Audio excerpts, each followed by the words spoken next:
Sit beside me, my only son. Hello community! Here is Alexis Demers again, presenting you that second video in the Practical IoT series. Today we are going to talk about IoT gateways and we are going to answer the question why and when to use one. Let's start by exposing three statements which are either myths or realities. First statement. A gateway is the right place to do edge computing, that is, process CPU-intensive algorithms that would otherwise have occurred in the cloud. Myth or reality? Second statement. In an IoT ecosystem, using a gateway usually adds cost to the final solution. Better use no gateway if you want to save money. Myth or reality? Third statement. It does not make sense to use an IoT gateway in an environment where internet access is not permanent/stable. Myth or reality? We are going to answer these questions, or define which is what, during the following sections of this video. In order to understand the rest of this video, we need to establish the definition of what is an IoT gateway. I'll first start by defining what is a gateway in general networking, just to make the parallel with what is the IoT gateway, which shares mostly the same definition. The gateway in general networking is a network unit that bridges a local network using any standard, any protocol, to an external network, which can be an enterprise network or the internet. And the gateway enables bidirectional communication between the two networks. We can reuse the same definition for the IoT gateway, but adding some more precisions to it. The IoT gateway is a network unit that bridges a local network of IoT devices, specifically, to an external network, usually the cloud, or as with the generic gateway, to an external enterprise network. And all IoT messages that must go from the local network to the external network is handled bidirectionally by the IoT gateway. The IoT gateway can handle multiple features. I'm going to list them right here, which are protocol translation, as the local network can use any protocol like RS485 or Modbus or anything else for embedded devices. It can also handle bidirectional communication of messages between the cloud and the IoT devices. It can handle security and authentication, so a central point for the security features. It can handle firewall features. It can handle filtering features, so that if you don't want all IoT devices messages to go to the cloud, the gateway can act as a filter to that. And it can also anonymize the data. So if you're connected to a public cloud, the gateway is a good point to anonymize the data if you don't want any potential attacker to know from where does these data come from. Now that we know the definition of an IoT gateway, we can start talking about real contexts. And in these real contexts, we will be able to define whether we need an IoT gateway or we don't. First context I want to expose is, let's say you have a facility, a greenhouse for example, that has many sensors, many actuators. We will concentrate on a greenhouse for the example itself. So you have temperature sensors, you have actuators for the ventilation, you have irrigation systems, and all of these systems are either not connected at all, so you have little switches on the devices to enable them, or they are connected to a local communication bus, which is interfaced from an HMI, a little computer on site that allows to control and visualize the data. And maybe some other of these elements are directly connected to the cloud already, but they are using different cloud providers, so you have multiple dashboards for each of these devices. So at some point, you would like to be able to collect the data of all of these devices under the same umbrella and then transfer it to the cloud so that you can do AI processing, you can do sorting of the data, advanced analytics, and you can have at the end one single dashboard to rule them all. In this case, it's kind of evident that you need a central unit to gather all of the data, since the elements in the greenhouse, you don't have control over their software. So you need something that is able to gather all of the different data from different protocols into one umbrella, and then do the communication stuff, the secure communication and authentication stuff to the cloud. So now I'm presenting you a schematic, a block schematic that shows at a higher level how it could be controlled using an IoT gateway actually. So on the left, you have the HMI, as I was discussing before, your little screen on site that allows some control. You have different buses, which are all represented by the orange arrow right there, but it could be different buses of different protocols like BACnet, Modbus, RS485, or whatever. And these buses connect different of these elements. Here in the schematic, all the elements are connected to a bus, but maybe some are not connected actually, but could be. So going to the right of the schematic, we could put onto the site an IoT gateway that could connect to all of these communication links, because one of the main features of IoT gateways is to do protocol translation. So you can find off-the-shelf elements that are able to communicate with all those different protocols at once. And the IoT gateway has the main goal to communicate all of the data in one single stream to the cloud, so convert all the protocols, all the data to something that the cloud can ingest and then that the cloud can do computing on. Let's add a little bullet point list on what can the IoT gateway enable in that kind of configuration. First, you could do light to heavy edge computing. That makes a little reference to a myth or reality we were talking before. Because yes, the IoT gateway is a computer in itself in which you have the control over the software. So it can be as complex as you need, as powerful as you need to do some edge computing locally, to do some processing of the data before it goes to the cloud. It's also a central unit where all communications passes through. So it's a place where you can view all of the data you need locally without doing anything in the cloud prior to doing something else. And also, the IoT gateway acts as a single authentication point. So you don't need to authenticate every of the little devices that are there. They are all going to use the authentication of the IoT gateway itself. And this one has, as I said, control software, so you can do it however you want. Note that the IoT gateway could also be used for local interfacing of equipment. So why not adding a screen to the IoT gateway to visualize the data locally and to do more advanced controls than what the HMI at the left can do? And also, the IoT gateway can most of the time coexist with those HMIs, since the protocols in use are often allow multiple masters on the buses to control or to gather the data. And last point, adding at the top a little definition, is that some IoT gateways allow every devices in the greenhouse to have their own identity in the cloud, so that the cloud can extract the data from one of those devices as if the devices were directly connected to the cloud themselves. That's an additional feature that could be used, but it's not mandatory. Let's now shift to the second context I wanted to discuss with you. So let's completely change the business model here. Let's say you have a mine, or you want to deploy some devices to a mine actually, like just the one I'm showing you here. So you plan on deploying some sensors, maybe proximity sensors, maybe humidity sensors, maybe some robots probably in the mine to do some operations. So at the end, you plan on having a complete IoT network to deploy in a mine as a solution. And all of these devices, of course, must be connected to the cloud so that you can provide your customers with a dashboard to control those devices, to view the data, or to do some AI processing on the data that comes from these devices.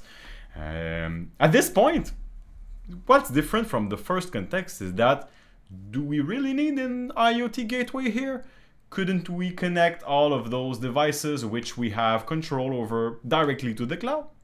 They could communicate using MQTT topics directly and authenticate to the cloud themselves, so we just don't need any IoT gateway in the solution? That's a real question. So here, let's try to evaluate what it would need to do this to do the connectivity of all of those IoT devices without an IoT gateway. So we'll establish a little block diagram here to help visualize what it would take to do that kind of connectivity with no gateway. So let's put some elements here and there, temperature sensors, humidity sensors, for example. First, these sensors, these actuators may need to communicate with each other. For example, the camera may need to detect some elements to activate some actuators. The humidity sensors could be used by the pump to detect environmental issues probably, or I don't know. So that's what's represented by the orange arrows. Then you have the purple arrows that represents the cloud connectivity for devices. So probably these are two different connectivity parameters we have here, cloud and local communication. So what would it take for this to work? First, every component, so every sensor, every IoT device, must implement its own connectivity logic, so its own authentication logic, its own security logic, and each of these devices must provision themselves to the cloud before being installed. So you have multiple provisioned elements there, which adds some complexity to the logic. Then the gateway logic is handled by the cloud. Actually, if you used to do some processing, some local processing in the gateway, as it's a computer like other elements, you'll need to do that in the cloud directly. Then, just like the point after saying, we're talking about the edge processing that would be split between the cloud and the device also, because some of these processing may need to be in the devices themselves, since there's no middleman that could implement that logic. And one problem that could occur is that some optional devices may end up not connected to the cloud because it would be too complicated to develop the logic for the small interest we have in their data, for example. So that may occur in this kind of structure.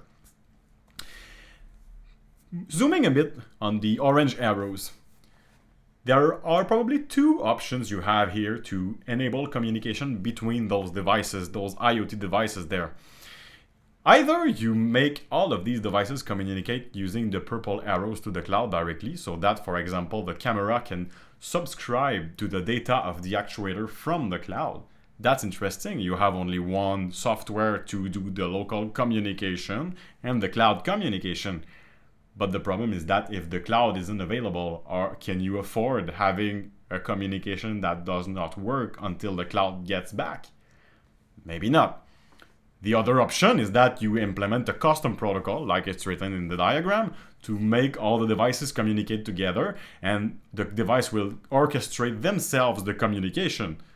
And then you have a separate layer for communicating with the cloud, but then your software has to duplicate communication logic. Just as an hint, before talking about the second variant of this context, this solution is probably valuable only if we have a few devices only.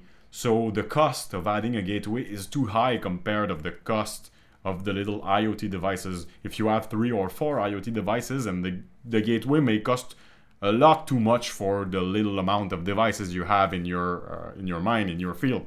So that could make sense for a few devices, but as soon as you get a lot of devices, the local communication schemes will be just too complicated for it. So we suggest, in this case, having the IoT gateway, and let's present how it could be with an IoT gateway. Here is the second variant of the same communication in your mind. So you still have those little devices that are there, the pumps, the actuators, humidity sensors, PLCs, etc. Then we add in the middle the IoT gateway. Let's see how this will behave. Every device may also have their own protocols. Remember that the IoT gateway will be able to handle any of the protocols, so your single IoT devices aren't limited to communicate using MQTT, for example. It can communicate with whatever is preferable for your device. Then the gateway will communicate with all of that and will act as a central point for the different points I am going to expose right here. The IoT gateway provides light to heavy edge computing, as we were mentioning before, actually. So you can do some processing on the data, you can offload processings that would have occurred either on the cloud or in the IoT devices to the IoT gateway. The gateway now acts as a central unit where all the communications passes through. So you can do processing on every data everywhere. And note that, just with what we said before, all of the IoT devices can reduce significantly the logic they need to execute. So the hardware of these devices could be a lot simpler, a lot cheaper, because it needs to do less things. The IoT gateway will handle the authentication and communication with the cloud. So all of the security features it needs to communicate with the cloud securely, so you don't have to handle it in every little devices. Then the provisioning of the network may be almost limited to provisioning the IoT gateway itself. The devices could be authenticated to the gateway itself in a simpler manner. So you only have to provision the IoT gateway itself, register itself only. Then if we get back to the communication between these devices, when you look at the schematic, you probably say, how will those devices communicate together? If I want the camera to trigger the actuator based on some detection of events, how can I do that? IoT gateways often offer the offline mode, which means every IoT device can communicate as if it was communicating directly to the cloud through the gateway. Then, for example, the camera can subscribe to the data of the actuators. If we were using MQTT, it could subscribe to any topic of the actuators if it's applicable. And then the camera can notify the actuator, or the actuator can be notified by the camera of some events, for example, as if it was going directly to the cloud. And the IoT gateway will handle the case where the clouds get down. So there's no more internet connectivity maybe, or the cloud just has some downtime, and the IoT gateway will continue orchestrating the communications as if the cloud was still there. So you don't need to bother about how should I make all of these communicate. You do as if the cloud was always there. So that's a great point that could increase the speed of your software development for your whole ecosystem. So that's definitely the preferred approach whenever there are many devices to control. So as soon as you have 10, 20, 100 of IoT devices in your ecosystem, the cost of the gateway is often almost negligible. So adding it adds a lot of value in the time it would take to develop the software of the whole ecosystem. Then, this brings us back to our myths or reality statements. I think we can answer all of them right now. Actually, the first one is already answered by something I've just said previously in the video, but let's discuss about it anyway. Let's repeat it again. A gateway is the right place to do edge computing, that is, process CPU-intensive algorithms that would otherwise have occurred in the cloud. Is that a myth or reality? Of course, reality. As we said, the gateway is a computer itself, and it has access to all of the data of the IoT ecosystem. So why not using it to process some heavy load algorithms? Those algorithms will also work when the cloud is down, so it can do some local processing and local interfacing of the devices. Second, in an IoT ecosystem, using a gateway usually adds cost to the final solution. Better use no gateway if we want to save money. Is that a myth or reality? It's a myth. As we just said in the second context of our video, if you have a few IoT devices, like 2 or 3 IoT devices, I don't know, adding an IoT gateway will probably increase the cost of the solution, as the cost of the gateway itself is high compared to the total cost of the IoT devices. So maybe you'll prefer to put the logic of the gateway into the IoT devices themselves. But as soon as you have 10, 20, or 100 IoT devices, using the gateway would reduce significantly the need for advanced hardware on those IoT devices. It would reduce the software that must be developed into the IoT devices, so it would reduce the cost of the development and the cost of the hardware of those devices. So as soon as you have many, the cost reduce of the IoT devices will overcome the cost of the IoT gateway at the end, so you'll be probably more cost efficient with an IoT gateway. So third, it does not make sense to use an IoT gateway in an environment where internet access is not permanent/stable. That's a myth. We discussed about it earlier. IoT gateways offer advanced feature or often offer advanced feature for offline modes where the cloud or the internet access is not present. Like I just said, the local communication between devices can stay up and running while internet is not there, so the IoT gateway makes a lot of sense in an ecosystem, in a network which the internet access is not guaranteed. This concludes our video about IoT gateways. I hope it helped you answer the questions why and when to use IoT gateways. In the next video, we are going to explore hardware and software solutions for IoT gateways and mainly concentrate on AWS Greengrass. If you like these kind of videos, please subscribe.